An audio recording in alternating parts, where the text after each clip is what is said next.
Hello and welcome to Colin Bradley Artcast. I'm Stephen Bradley. And I'm Colin Bradley. How you doing, Dad? I'm doing all right, Steve. Yeah? Yeah, I'm nice to see you again. Yes, nice to be here.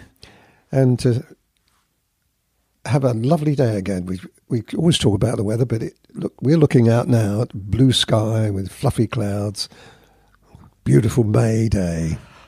It is lovely. Oh, I'm tired. Yes, it is nice. You know what that is? It's coming down to Broadsea because you live up in Essex, London way. Yeah. And when anybody comes down to Broadstairs, they find the air hits them. Really? Yeah. What, oxygen? Well, it's no. I think it's a good thing. It's not bad. Oh, clean air. Yeah, clean air. Yeah. I remember I used to be the same when I visited Broadstairs before I moved here. We used to be the same. Oh, the shattered. It's not so much that; it's just relaxing. You feel relaxing, so naturally you feel tired. So it's a common thing, Steve. Don't worry about it. You can have a snooze later. I didn't anyway, think about that before. Yeah, I didn't think about that before. Actually, when I come down, I always feel sleeping tired. I don't know. Well, we know that from people who used to come when we had the gallery. They used to come down, and many times we heard that. Do you know, down here we find it. We're very tired. We're very relaxed. It must be the air. I said, it is. It's the sea air. Oh, it's lovely. Yeah, no, it's lovely to come down and visit. So we've got a couple of questions. Nothing too crazy this week. But there's some nice talking points. Mm-hmm. So we've pulled a couple of questions here for the show. The first one is one from Krista. And she says, when I use the tooth side of the ombre paper, it is leaving the pattern when I use my pencils. I have to smooth it out with a Q-tip or a blender. When I see you drawing, I don't see the same pattern on the paper. Why is this? Well, it's pretty simple, really. That you haven't put enough pastel on it. If you've got to fill the tooth up, otherwise the tooth will show. And whenever anybody starts using the ombre paper, they find they tend to sketch rather than fill the paper. They run over the top. And if you do that, and even if you use a blender or a Q-tip or any other means of blending, you're not going to make it any better at all. You've got to fill the paper, and people know that already if they've seen my demonstrations, that if I'm using whatever colour I'm trying to create, I put a base colour. That base colour needs to go on. If it's not a base colour, it's got to be a raw colour. That raw colour has to be put on quite strong. You don't have to put a lot of pressure, you just have to keep working it until you get enough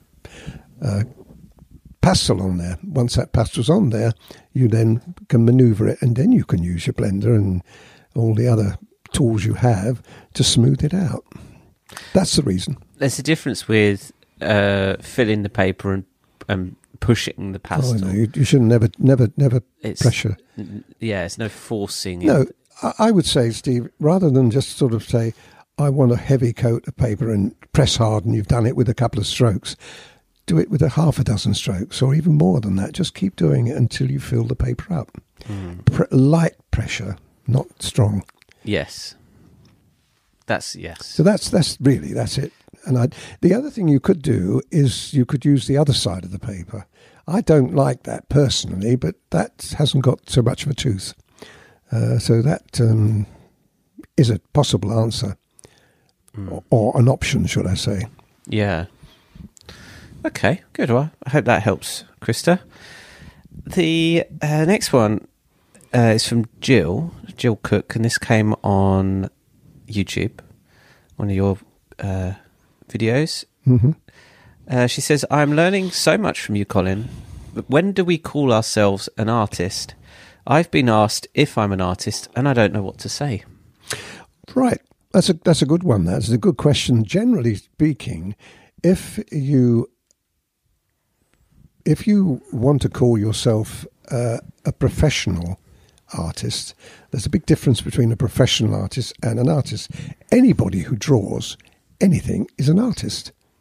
It's the creative pursuit as an artist. So you can call yourself an artist if you just draw whatever, So, but I think really a true artist or a professional artist is usually somebody who sells a painting to somebody other than friends and family. In other words, a complete stranger. I was told this many, many years ago. You can call yourself a professional when that happens because you're taking money. You're obviously got to get paid for it. You're taking money for services rendered. Therefore, you are a professional artist. Although I kind of go along with that, I think professional artist generally means a level of skill. If you're skillful and you're good at what you do and you receive accolades for it, people say, gosh, that's really good. Are you an artist? You could say yes in return because you are, because what you've done has been appreciated as a work of art. I think that's probably the best explanation I can give. I never really called myself an artist for many, many years. I still don't, to be honest.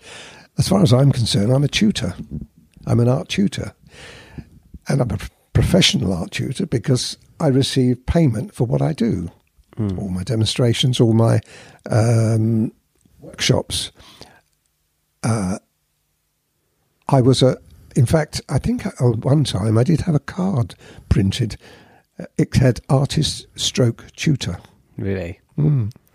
So I never really classed myself. I think probably my view of an artist is someone who has their studio somewhere and paints all day long and has them stacked up, knee deep in art pictures that probably won't sell, or some will. That's how I see an artist, covered in paint, a studio covered in paint. That's how I view a real artist.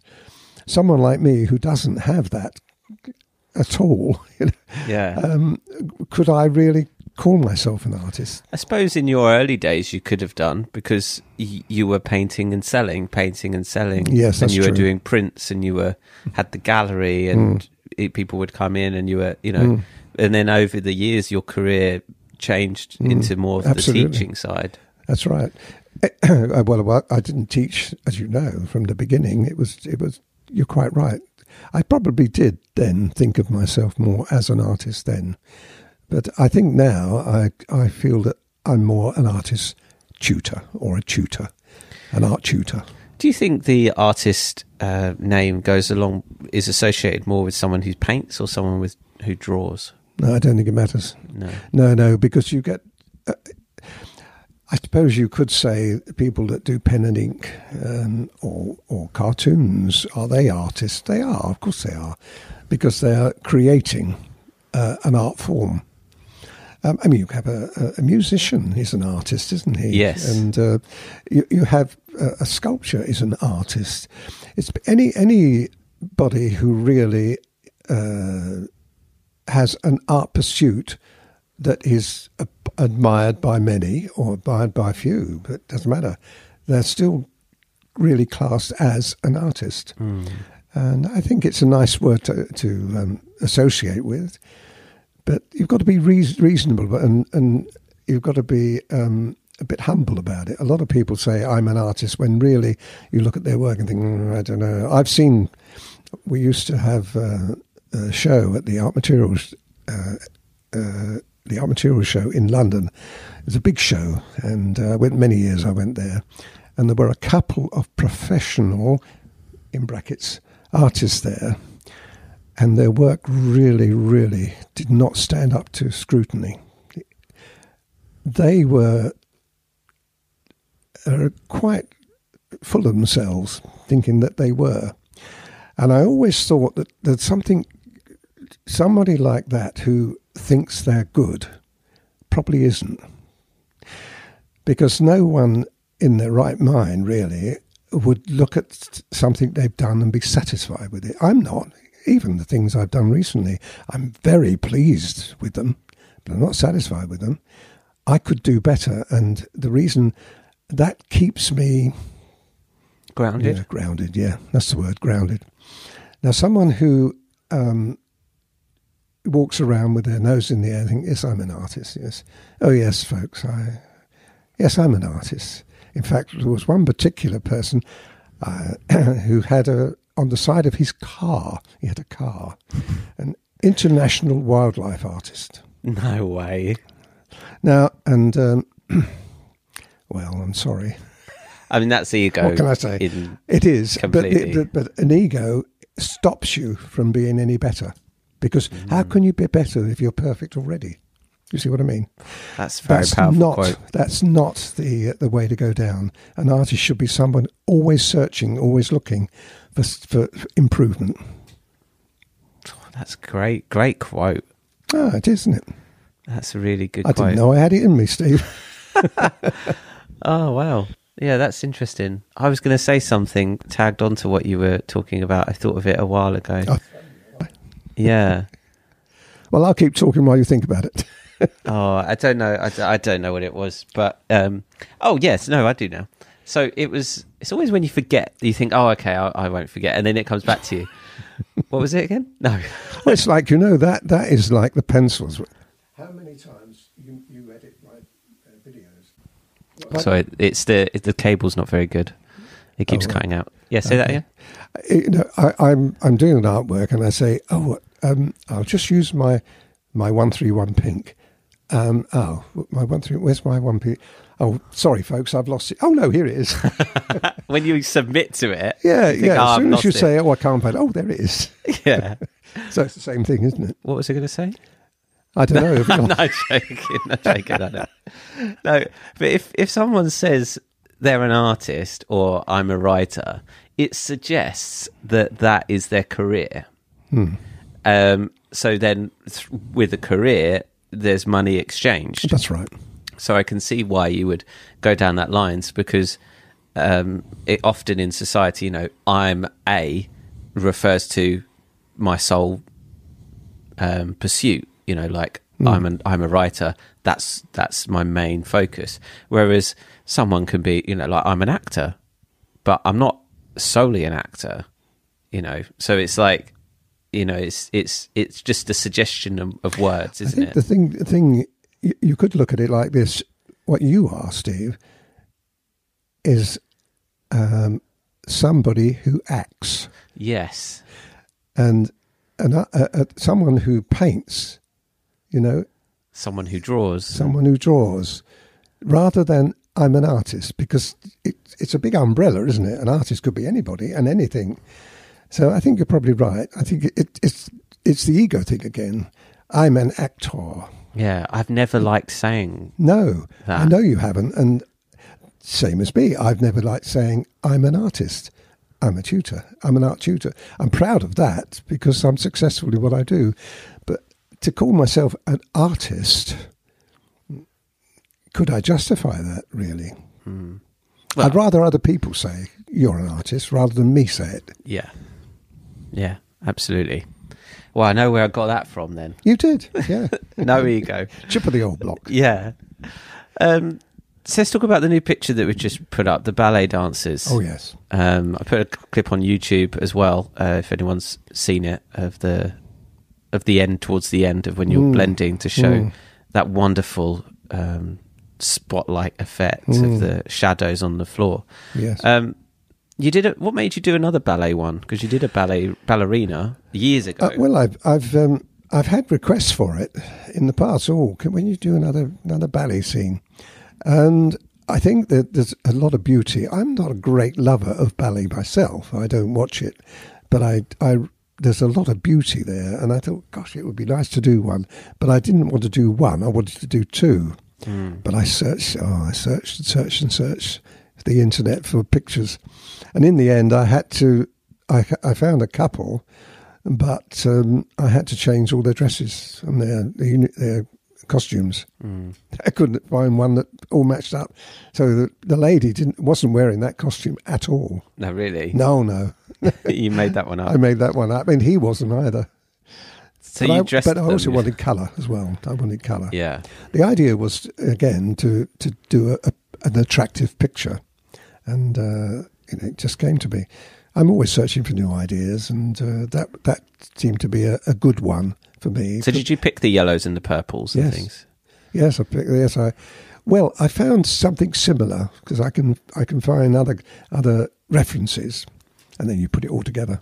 And this is why people say, have you got the original photo? I can't. This is why we can't give you one. Well, I've got the leg, this leg, that I copied that leg, and then, the hair of this one. And just give them 24 photos to list right. and say, look, you put it together, see yeah, how we you did do it. that. Well, typical of that was the clip that you're going to be showing. I don't know, I should mention it because you haven't put it up yet.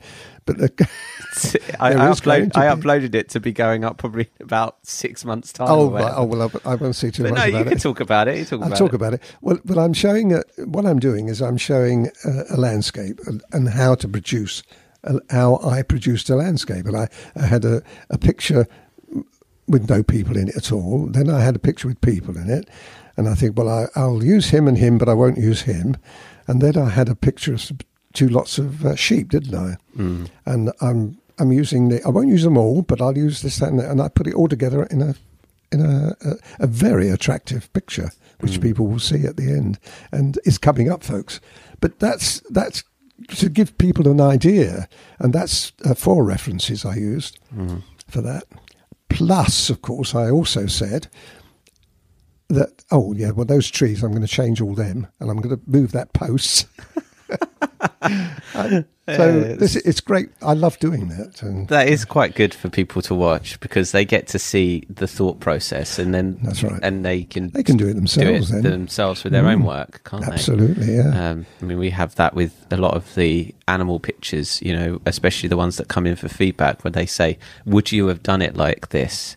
How would you have done it?" And you say, "I would have done that, or I would have kept that, or I would have changed." That's right. And that's all part of, there's the doing of it, and then there's all the planning of it to how to create an attractive picture, which I think is a lovely sideline that we're able to throw in through absolutely your experience. Yeah. Oh yeah, it's good fun. It's good fun, and that's the important thing. It's all good fun. So the Ballet Dancers picture is up, so people can start watching that and enjoy it. We'll have another picture, a still life, which makes a change. Still life coming towards the end of this month of May. So all you still life fans will enjoy this new picture coming up. And then something else exciting that we're going to be speaking about at a later date that we won't talk any more about, but we'll save that for another day. Right. Okay. All right. So we'll see you again in a few weeks' time. Thanks everyone for listening. I'm Stephen Bradley. And I'm Colin Bradley. Enjoy your week.